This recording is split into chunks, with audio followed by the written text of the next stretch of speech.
बिस्मिल्लाहिर्रहमानिर्रहीम। अस्सलाम वालेकुम। Welcome to Ziya's corner. आज जो मैं आपके साथ एक रेसिपी शेयर कर रही हूँ वो है कुन्ना गोश्त की। कुन्ना गोश्त बहुत ही आसानी से घर पे बनाया जा सकता है और बहुत ही मज़े का बनता है। कुन्ना गोश्त बनाने के लिए जो मैंने बर्तन लिया है वो एक मिट्टी की हांडी ली है, थोड़े बड़े साइज़ की है।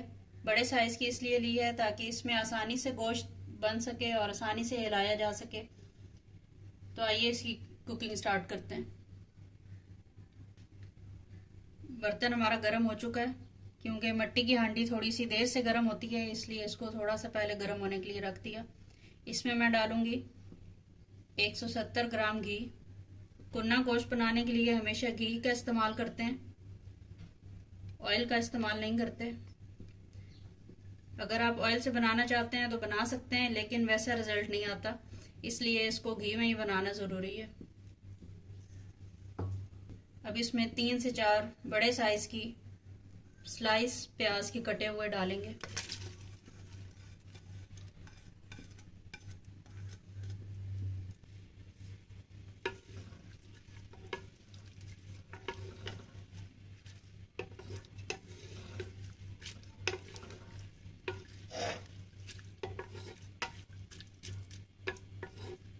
इन प्याजों को हमने सुर्ख नहीं करना, सिर्फ चंद मिनट के लिए इसको हल्का सा नरम करना है। सिर्फ इनका कलर चेंज हो जाए उसके बाद नेक्स्ट अज्जा शामिल करेंगे। ये देखिए प्याज नरम होना शुरू हो गए। कुन्ना गोश्त बनाने के लिए ज़रूरी है कि हम मिट्टी की हांडी लें, क्योंकि कुन्ना गोश्त है, अब जाहिर सी बात है घर में कुन्ना तो मौजूद नहीं होगा, इसलिए हम उसकी जगह मिट्टी की हांडी इस्तेमाल करेंगे। ये जिस के बर्तन में नहीं बनाइएगा उसमें इसका सही रिजल्ट नहीं आएगा। लहसुन अदरक का पेस्ट तकरीबन 2 चम्मच।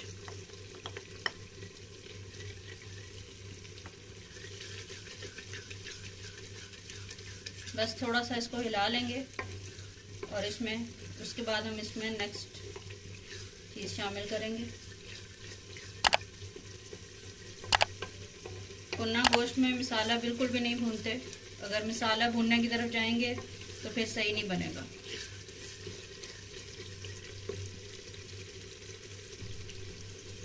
बकरे का गोश्त लिया है 1 किलो। कुन्ना हमेशा बकरे के गोश्त से बनता है, चिकन या बीफ से नहीं बनता। चिकन और बीफ से अगर बनाएंगे तो उसकी रेसिपी कुछ और होगी, उसकी रेसिपी ये भी नहीं होगी।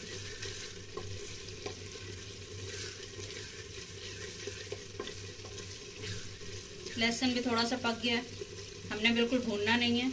अब इसके बाद ये गोश्त शामिल करेंगे।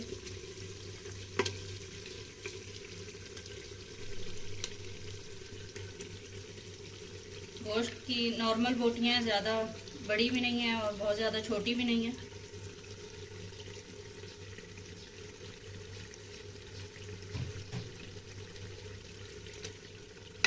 इसको मिक्स करेंगे। इसको सिर्फ इतनी देर पकाना है कि गोश्त का रंग तब्दील हो जाए।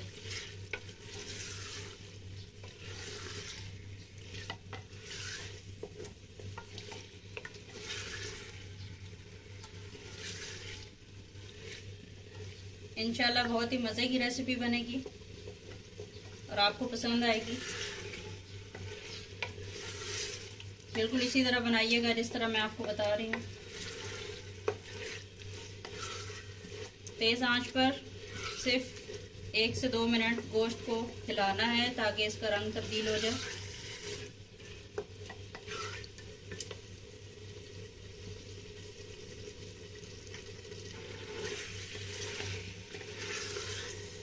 बड़ी हांडी लेने का यही मकसद था कि इसमें हमारा गोश्त आसानी से हिल सके और गोश्त भी खुश खुश अंदर पके ताकि मज़े का टेस्ट दे हमें।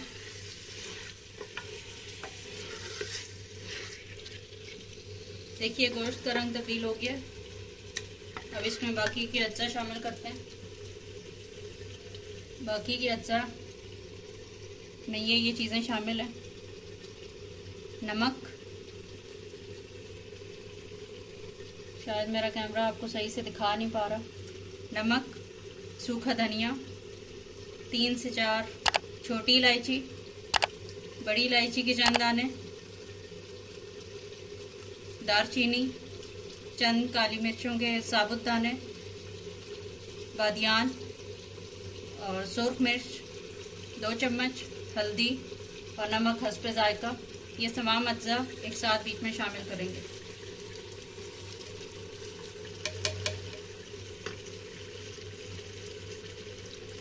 मिक्स करते हैं।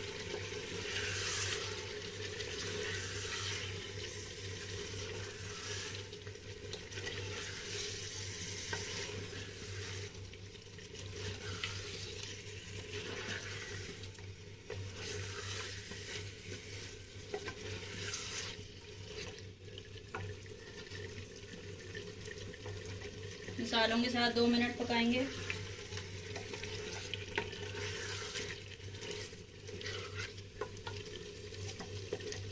गोश्त को भूनना ज़्यादा देर बिल्कुल भी नहीं है।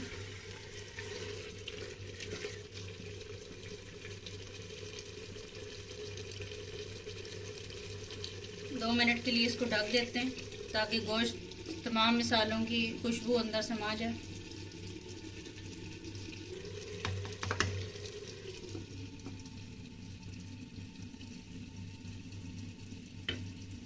दो मिनट के बाद आपको दिखाती हूँ। ये देखिए कितना प्यारा कलर आया, बहुत ही प्यारी खुशबू भी आ रही है। बस हमने इसको इतना ही पकाना था। अब इसके अंदर 1 जग पानी शामिल करेंगे।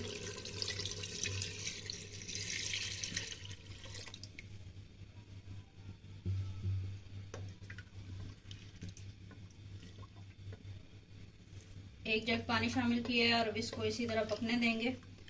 तकरीबन 1.5 घंटा ये इस तरह पकेगा और इसमें गोश्त पिघल जाएगा। अब ये गोश्त पे डिपेंड करता है कि वो किस किस्म का गोश्त है। कोई कोई गोश्त ऐसा होता है जो गलने में भी ज़्यादा टाइम लेता है और उसको पानी की भी ज़्यादा ज़रूरत होती है। तो अगर इसमें पानी और ज़्यादा और शामिल करना पड़ा तो फिर मैं आपको बताऊंगी, आप मेरे साथ रहिए।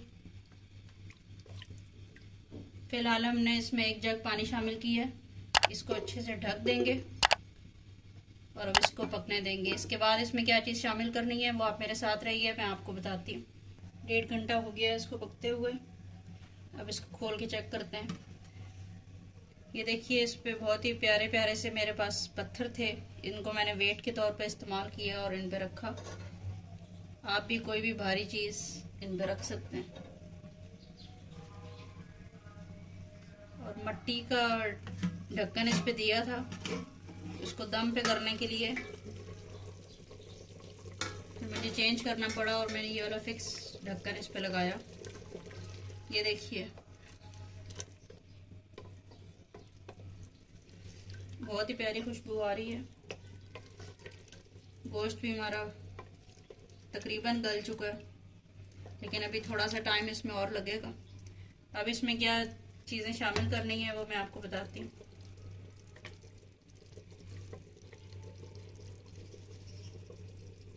जायफल और जवित्री का पाउडर ये पहले शामिल नहीं करेंगे, इसी स्टेज पे शामिल करेंगे।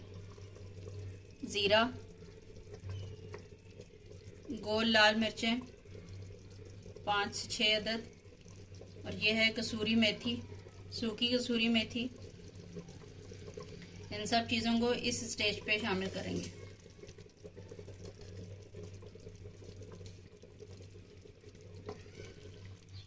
मिक्स करते हैं।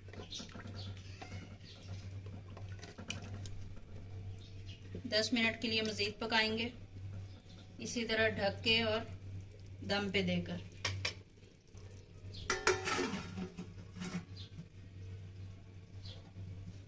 दस मिनट तक मज़ीद पक जाए, उसके बाद मैं आपको दिखाती हूँ कि इसमें क्या चीज़ और शामिल करनी है। गोश्त को पकते मज़ीद 10 मिनट हो गए।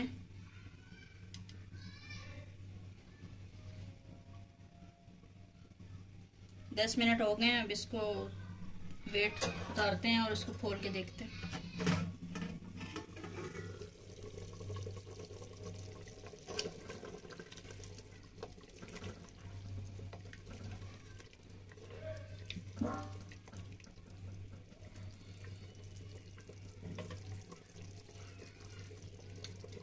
अब इसमें आटा शामिल करेंगे। आटे को पानी में घोल लिया। ये फाइन आटा लिया है मैंने, और आप भी फाइन आटा ही लीजिएगा। यहाँ पे मैदा या चक्की का आटा इस्तेमाल मत कीजिएगा, क्योंकि फाइन आटे से ज़्यादा अच्छी ग्रेवी बनती है। थोड़ा थोड़ा सा डालते जाएंगे और इसको मिक्स करते जाएंगे। 3 टेबलस्पून मैंने लिया है आटा। हल्की आंच है, हल्की आंच पे थोड़ा थोड़ा सा डाल के बस इसको पकाते जाएंगे। लग गई है।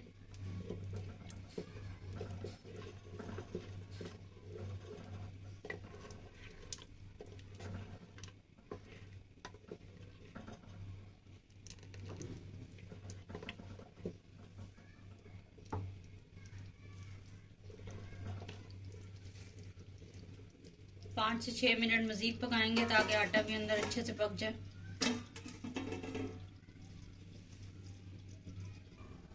आटा शामिल करने के बाद मज़ीद 10 मिनट हो चुके हैं।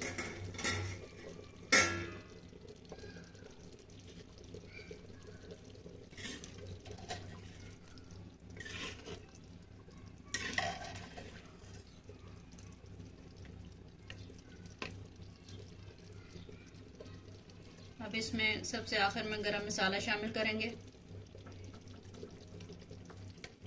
गरम मसाला पहले हमने साबुत गरम मसाला शामिल किया था। सबसे आखिर में पिसा हुआ गरम मसाला शामिल करना।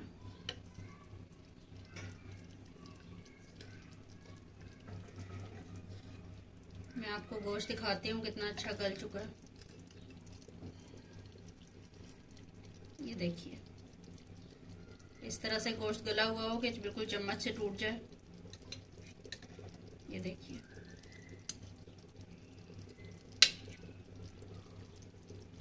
बिल्कुल रेशा रेशा अलग अलग हो रहा है। इस स्टेज पे इसका चूल्हा बंद कर देंगे।